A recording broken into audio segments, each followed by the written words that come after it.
Okay, Jason, kapag may birthday celebration, bukod sa pagkain, ano pa ang hindi pwedeng mawala? Meron tayong mga magician, ma'am. So, ang mga magician ay pwedeng mag-entertain sa mga bata. So, meron din po tayong performers like pwede silang kumanta at sumayaw habang kumakain at may nag-entertain. So, maliban doon, meron din tayong guest na pwedeng hindi mawala sa party. Mga KD Games, dapat lagi may yun, una yun. Ay, meron pala din. Nagulat ako! Sabi ka, bakit may malaki?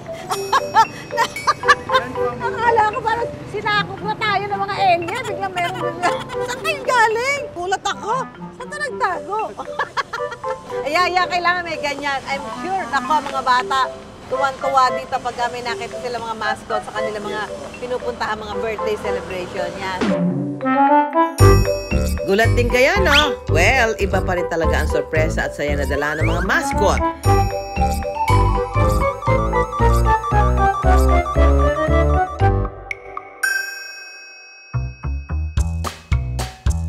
Bentang-benta ang mga mascot na ito sa mga bata at isip bata. Para sa adult na tulad ko, panandalian ding nakakalimutan ang mga problema tuwing nakakakita nito. Hindi lang sila pambata. Kahit tayo, naaaliw tayo dyan. Even yung mga magic na parang minsan alam naman natin, pero naaaliw pa rin tayo. Gusto, pag-iisip bata ka pa rin, di ba? Ma-enjoy mo din yung ganyan.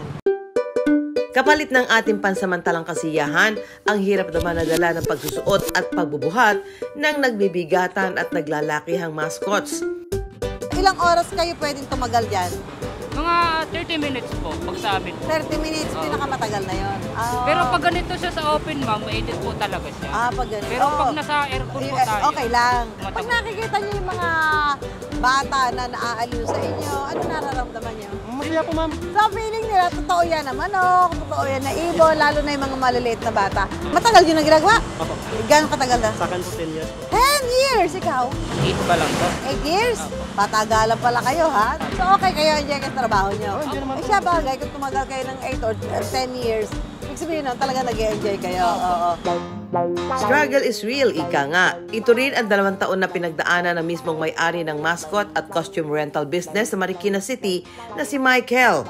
Ayun po, dati kasi nagko-cosplay ako sa mga event. Tapos one day, pumunta ako sa isang convention, natuwa siguro yung parents sa costume ko saka yung anak niya. So nilapitan kami, in-invite kami kung pwede ba daw kami mag-guest sa birthday ng anak niya kasi yung costume ko daw is favorite na character ng anak niya.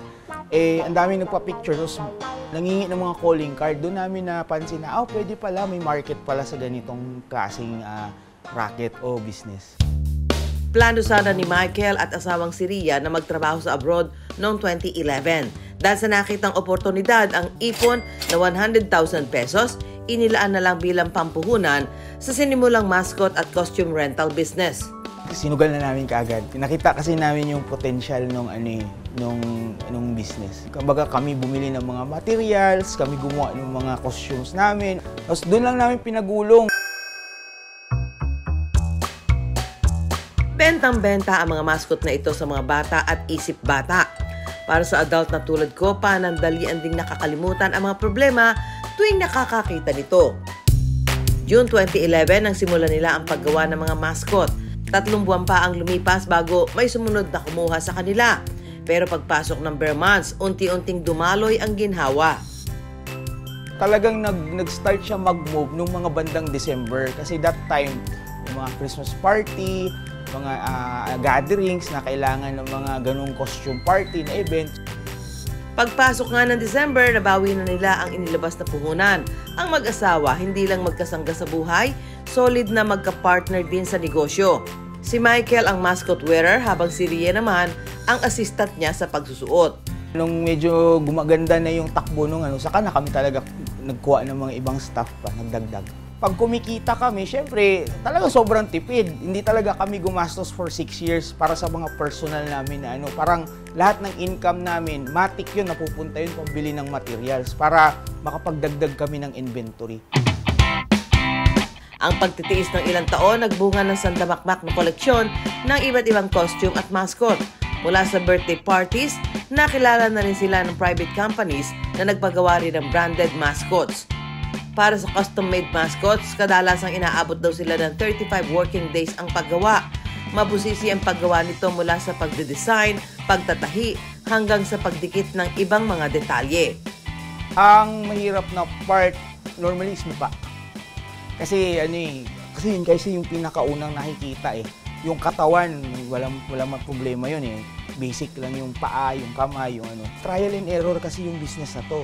Kasi it takes skills to make a costume or a mascot or a robot. Bukod sa metikulosong proseso, isa pa naging problema ni Michael at Rhea ay ang storage ng kanilang costumes at mascots. Dahil bulky ang mga ito, kailangan ng mas malaking space kung saan ito pwedeng gawin at itago. Kaya naman nang makaipon ang matagal ng inaasam na building malapit sa kanilang showroom noon, binili na nila. Yun yung mga una talaga basic namin na inuna, yung hindi na kami mag-uupa, tapos may sasakyan kami magagamit for transportation, tapos may bahay din kami na hindi kami mag-uupa. Sa isang linggo, hindi raw pare-pareho ang bilang ng mga nagre-renta ng costumes, pati mga nagpapagawa ng life-size robots at mascots. Pero ang sigurado, hindi bababa sa 80,000 pesos ang kita nila kada buwan.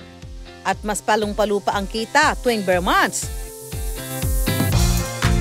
Nitong mga nakaraang taon, hindi na mapigilan ang kasikatan ng Rye mascot, pati ang ilang kapuso celebrities na imbitahan na rin sila sa kanya-kanyang birthday parties. Pag nagpapapicture po sa inyo, nagsasmile din po ba kayo? Oo unconscious kasi feeling ko, ikaw yung kaya nakasmile ako, lagi ako nakasmile kahit nakamascot ka na. I mean, kahit na minsan may mga batang sisikuhin ka, tutulak ka, smile ka pa rin kasi syempre, you have to perform na happy ka kasi mascot ka, you bring joy.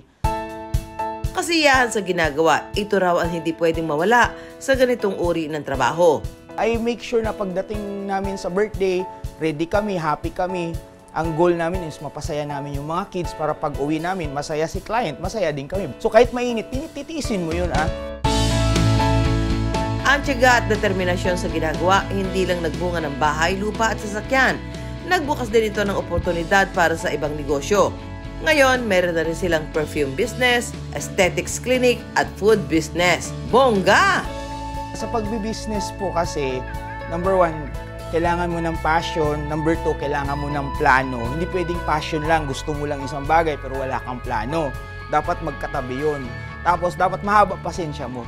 Kasi hindi naman pwedeng may passion ka, may plano ka, pero mainipin ka. Kasi sa pagbibusiness, hindi yan kikita agad eh. It takes 3 months, 6 months, 1 year, 2 years, iba nga 3 years bago talaga makilala yung brand nila. Ang pinangungunahan namin na talaga, battle cry is okay lang na we start small pero we dream big. Dapat kahit na maliit ka lang, dapat ang pangarap mo malawak at malaki.